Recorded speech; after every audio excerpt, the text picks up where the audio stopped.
देख रहे हैं हिंदी माइक। मैं हूं आपके साथ पल्लवी त्रिपाठी। नजर डालते हैं दिन भर की बड़ी खबरों पर। सबसे पहले रुक करते हैं कोरोना आंकड़ों की तरफ। देश में पिछले 24 घंटे में कोरोना के कुल 45,892 नए मामले सामने आए हैं, जबकि 817 लोगों की मौत हो गई। वहीं कोविड से ठीक होने वालों की संख्या 44,291 रही।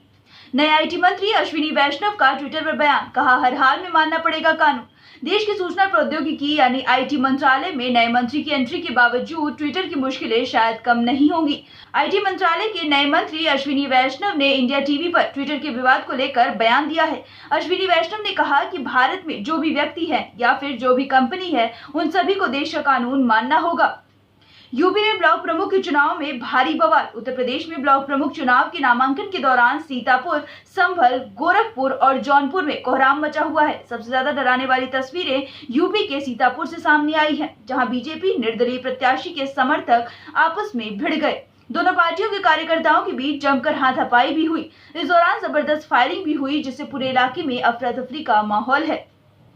स्टैन स्वामी की मौत पर सवाल उठा रहे लोगों को सरकार ने दिया जवाब। भीमा कोरेगांव मामले में गिरफ्तार स्टैन स्वामी की हिरासत में इलाज के दौरान हुई मौत के बाद देश के अंदर राजनीतिक दलों और अंतर्राष्ट्रीय स्तर पर कुछ संगठनों की ओर से लगाए जा रहे आरोपों को सरकार ने कड़े शब्दों में खारिज कर दिया है।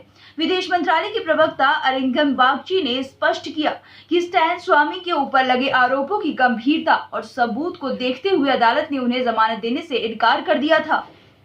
मुफ्त बिजली पर सिद्धू ने केजरीवाल को दिया झटका। सिद्धू ने कहा कि पंजाब में दिल्ली मॉडल नहीं चलने वाला। उन्होंने एक के बाद एक कई ट्वीट्स में दिल्ली में दी जा रही मुफ्त बिजली पर कई दावे किए हैं। सिद्धू ने ट्वीट में कहा कि नीति पर काम किए बगैर राजनीति नकारात्मक प्रचार से ज्यादा कुछ नहीं है और जिन राजनेताओं का एजेंडा जनहित का नहीं है, वे यहाँ सिर्फ व्यापार के लिए हैं।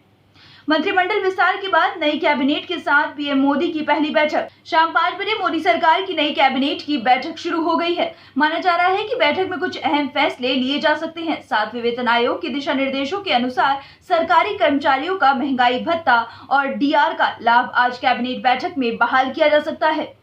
निषाद पार्टी के प्रमुख संजय निषाद ने अपने बेटे के मंत्रिमंडल में शामिल न होने पर जताई नाराजगी। बीजेपी की सहयोगी पार्टी निषाद के प्रमुख संजय निषाद ने अपने बेटे और सांसद प्रवीण निषाद को केंद्रीय मंत्रिमंडल में शामिल न किए जाने पर निराशा व्यक्त की है। उन्होंने कहा कि अगर अपना दल की अनुप्रिया पटेल को मंत्री परिषद में जगह मिल सकती है तो सांसद प्रवीण निषाद को क्यों नहीं।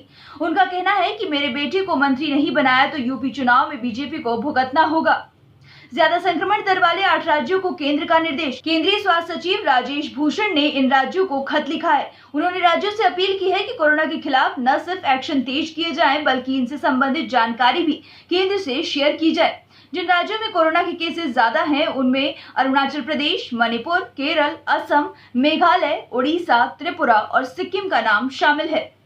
दिलीप कुमार के निधन को लेकर बीजेपी नेता के बयान पर उर्मिला मातोंडकर का जवाब। हरियाणा बीजेपी आईटी सेल और social media head Arun Yadav Dilip Kumar के लिए अपने शोक संदेश की वजह से चर्चा में हैं। उन्होंने दिलीप कुमार को लेकर ट्वीट किया, फिल्म जगत में हिंदू नाम रखकर पैसा कमाने वाले मोहम्मद यूसुफ खान यानी दिलीप कुमार का निधन भारतीय फिल्म जगत के लिए अपूर्ण क्षति है। जिस पर उर्मिला ने लिखा, shame on you. Labour party MP का कहना, पैगंबर मोहम्मद के सम्मान की रक्षा के लिए बने कानून। ब्रिटेन में विपक्षी लेबर पार्टी की एक सांसद ने जज्बाती भाषण दिया है। नाज शाह ने हाउस ऑफ कॉमन्स में कहा कि यूरोप में हाल में ऐसे अपमानजनक कार्टून और रेखा चित्र प्रकाशित किए गए जिससे दुनिया भर में मुस्लिमों की भावनाएं आहत हुई, जिसके लिए पैगंबर मोहम्मद के सम्मान की रक्षा करने के लिए कानून बनना चाहिए। फिलहाल इतना ही। खबरों का सिलसिला यूं ही जारी रहेगा। देश और दुनिया की तमाम खबरों के लिए बने रहिए हमारे साथ और देखते रहिए हिंदी माइक। अगर आप हमारी वीडियो यूट्यूब पर देख रहे हैं तो चैनल को सब्सक्राइब करें और फेसबुक पर देख रहे हैं तो पेज को लाइक करना ना भूलें।